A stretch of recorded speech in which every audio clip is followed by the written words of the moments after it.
अस्सलाम वालेकुम जी।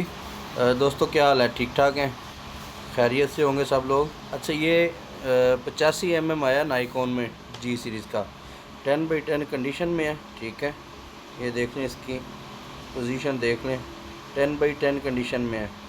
Original hood है इसके साथ, फ्रंट बैक कैप है और बहुत नॉर्मल सा यूज़ हुआ है। ठीक है, 10x10 कंडीशन में है। ये जिस भाई को चाहिए हो वो मुझसे रब्ता कर सकता है। फ्रंट मिरर मैं आपको चेक करवा देता हूँ इसका।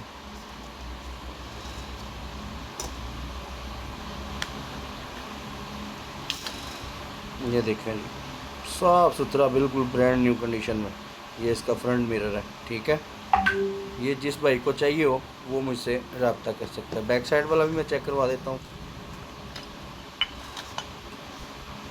ये देखें जी, ये बैक साइड वाला मिरर है, बिल्कुल साफ़ सुथरा 10x10 प्लस कंडीशन में है। जिस भाई को चाहिए हो वो मुझसे रब्ता कर सकता है। 85 mm नाइकॉन माउंट जी वाला। ठीक है, 1.8।